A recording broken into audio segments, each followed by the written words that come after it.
Welcome back, my wonderful second and third grade artists. Today we're going to talk about personification.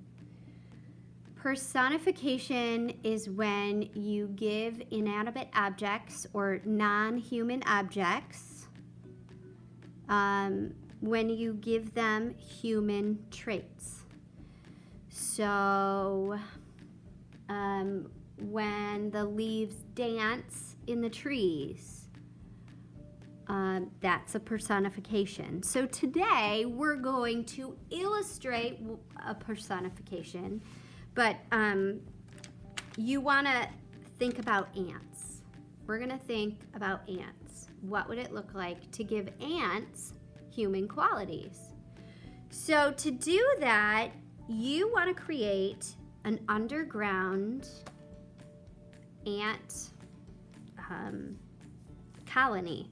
So you're going to start at the top of your paper, and for this project you're going to need a pencil, eraser, Sharpie, or black marker, and something to color with. So I'm probably going to use a mix of all of these. I'll use some colored pencils, some brown crayons, maybe some markers, I don't know. But on your paper, the first thing you want to do is up at the top, you're going to draw a horizon line. Now, don't make it too high because you want to draw some things that are above ground. So you might want to think about, here's my horizon line, here is my ant mound, and then maybe you can draw some grass. Now we've got an ant's eye view here. So instead of a bird's eye view looking down, we are little tiny ants looking up at these giant blades of grass. All right. Okay, so ant colonies create these tunnels and things underground. So we're gonna make our ant colony by let's make one main tunnel first, and then we can make other tunnels that come off of that main one. So let's say make a tunnel over here, and then we'll have a big space here, like a room. We're gonna add another one.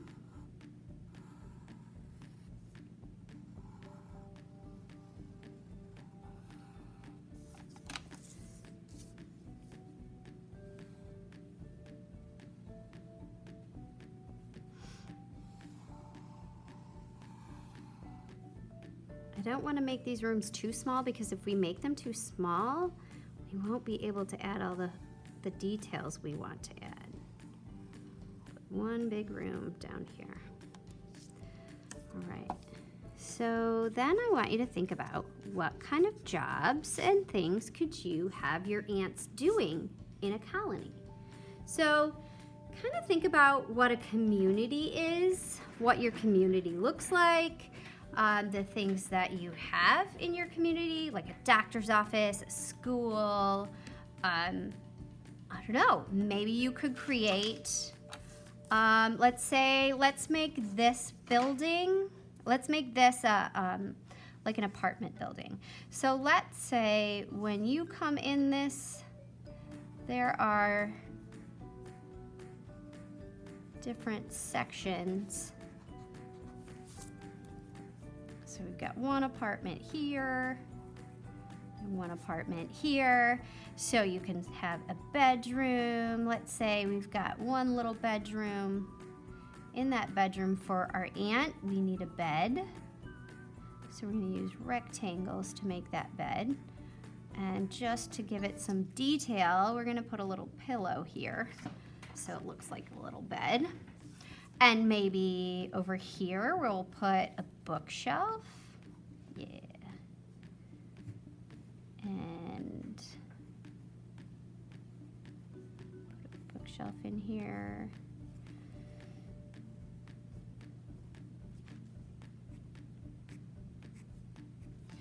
Maybe put some books. Just using rectangles to make those books.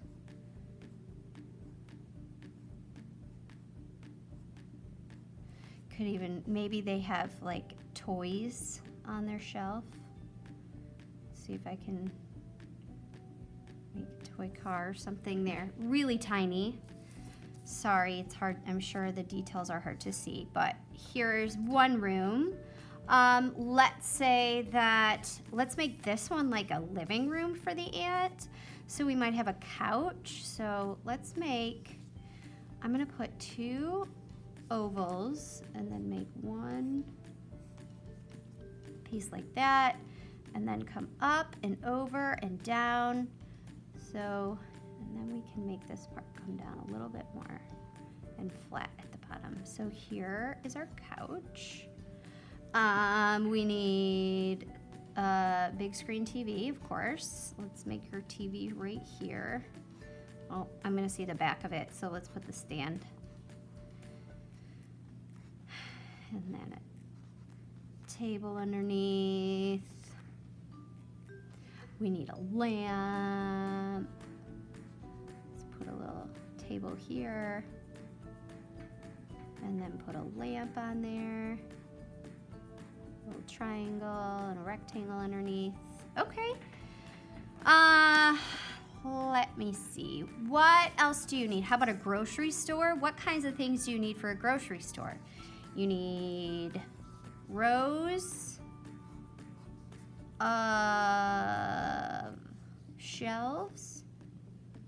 So we can make some shelves.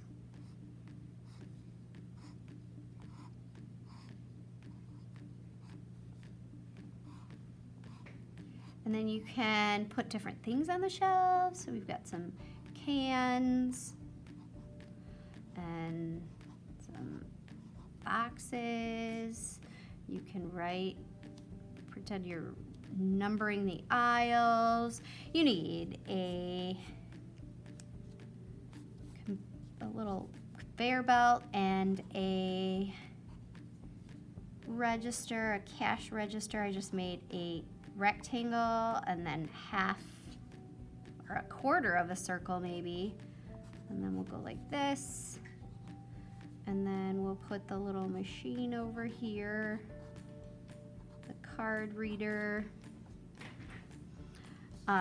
Maybe we can put, oh, you know how sometimes they stack cans? They don't do that anymore, but they used to.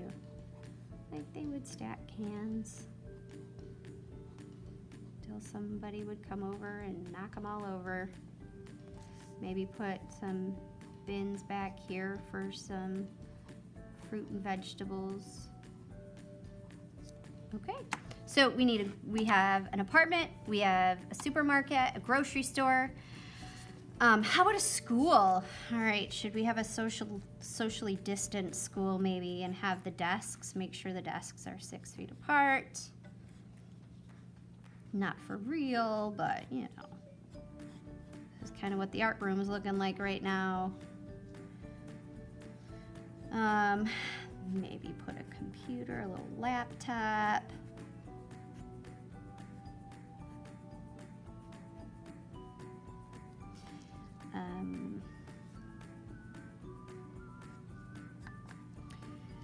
Okay, I'm gonna finish this later, but what I want you to think about now are the ants. Ants are insects, so they have 6 legs and they have 3 body parts. Ants have a head, a thorax, and an abdomen. So I want you to think about what that would look like. What would that look like if an ant was sitting at a desk? So we got a head, thorax, and an abdomen. So then we've got to make some legs. And we need 6 of them. Maybe give them 2 at the top. Color them in. All right. So once you have your personification drawn, all your little parts of your community, I would like for you to draw your ants. Now, my desks are really big, so I'm gonna make them a little smaller. Okay,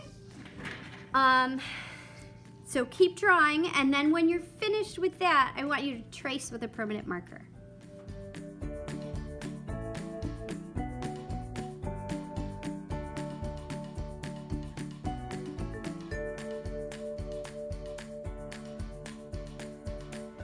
All right, after you have created these different personifications for your ants, I suggest first you draw the areas and then you make your ants in black Sharpie or a thin black marker, so that because your ants, you can make them all black. I made all of my things first, all of my details, and then I added the ants on top. That way I was able to get the proportions correct instead of making the ants first and trying to make everything else around it.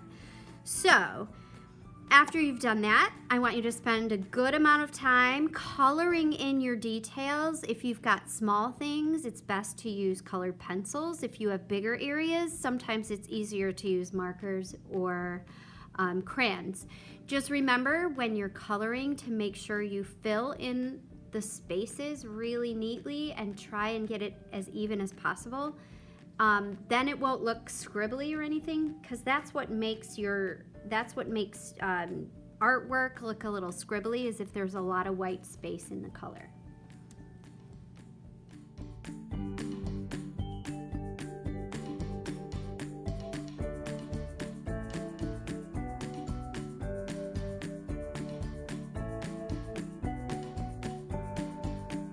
All right, my wonderful artists, have fun, be creative, and really think about some of those human characteristics or traits you can give your little ants. I added a weight room. We got a little guy lifting weights, and there's his little buddy helping him. We got some dancing in the living room going on. This little guy is throwing a temper tantrum in the middle of a grocery store.